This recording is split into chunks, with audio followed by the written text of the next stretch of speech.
Let's take a look at our Kia halftime highlights in Oklahoma City, although honestly, Stephen A., this is blowout city more like it. It's an annihilation. I mean, it's one of those things where Tim Legler said it best on the broadcast. It's just a matter of pride now, showing that, you still care, whatever, on this particular afternoon, because OKC is doing whatever it wants. Got them under lock and key, scoring at will.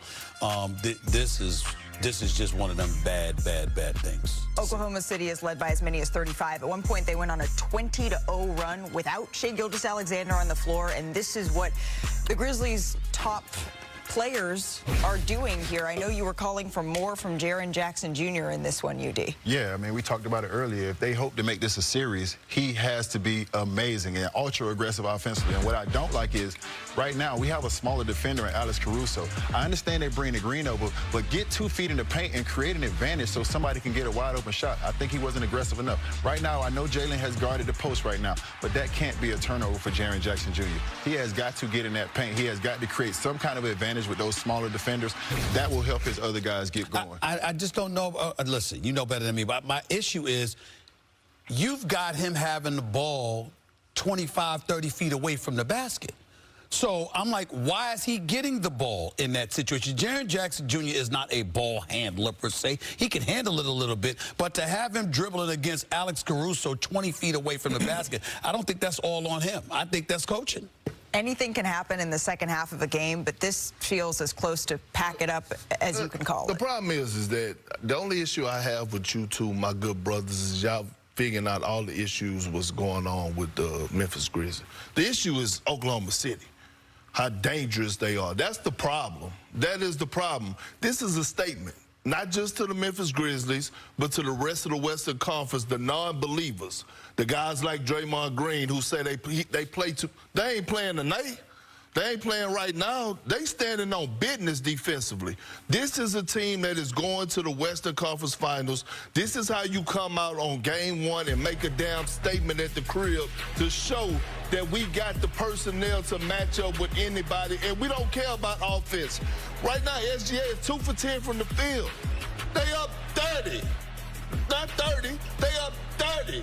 He's 2 for 10 from the field solely because they're going to get deflections. They're going to be tied together. They're going to X out. They're going to protect the paint. They're going to do all the things that they need to do defensively.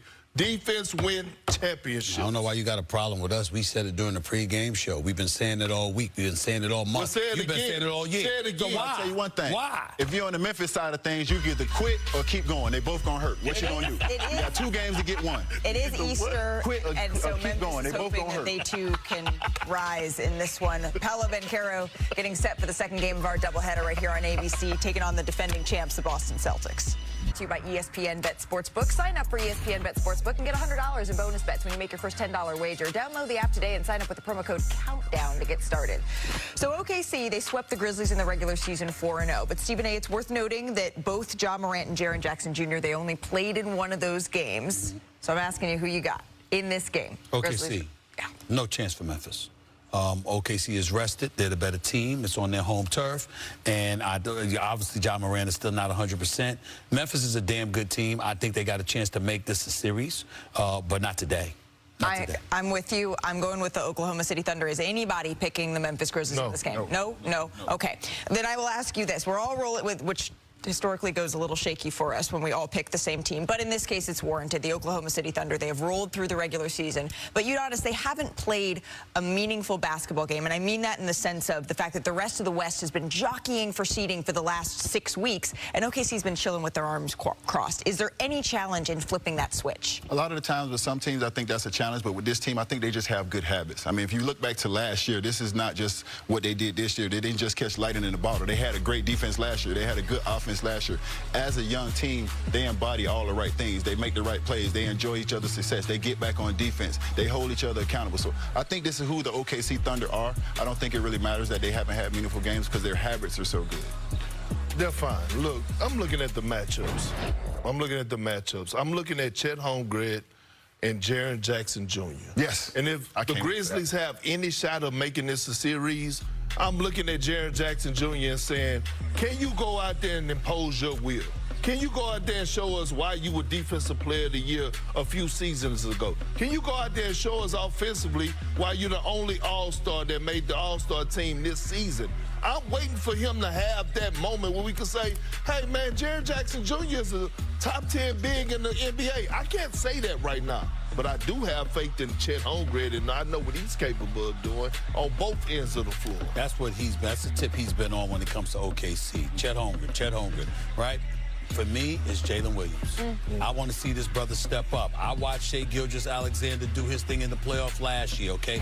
And I was looking for help, and it was an APB out for cats because I couldn't find them. I don't want to see that this year. You're the favorite. You were a #1 seed last year. You're the #1 seed now. Shai Gilgeous-Alexander, I believe, will win the MVP.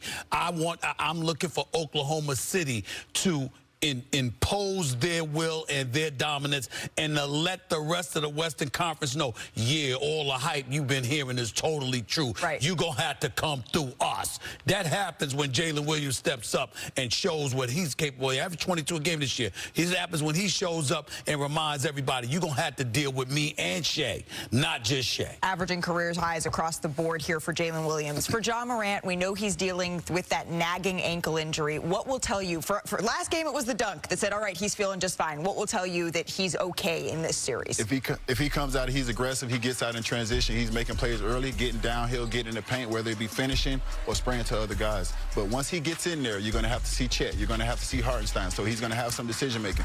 Also, looking for Zach Edey. Get on that glass. Get you some extra possessions. You understand that this team has beat you by an average of 15 points per game in the regular season. You're going to need extra possessions. And Desmond Bane got to step up. He struggled. They have had him in the straitjacket this season when he faced OKC. All of these Grizzlies, they gotta stand on business today if they're trying to make. One thing we do know, the atmosphere in Oklahoma City, as you can attest to, oh, is going it's to gonna be fired up. Absolutely electric. Dave Pash, take it away. Cái kênh YouTube của mình. Ngày hôm nay mình sẽ tiếp tục đi tô màu để gửi tặng đến các bạn những phút giây thư giãn. Chào mừng các bạn. Rất hân hạnh các bạn đã đến với video của mình.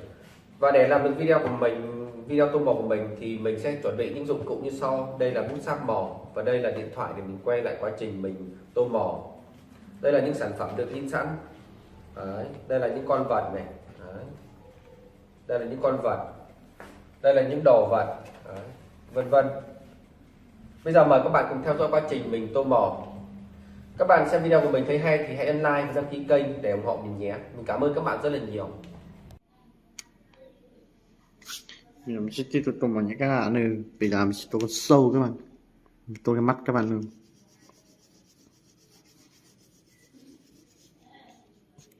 Mình sẽ hải cẩu các bạn,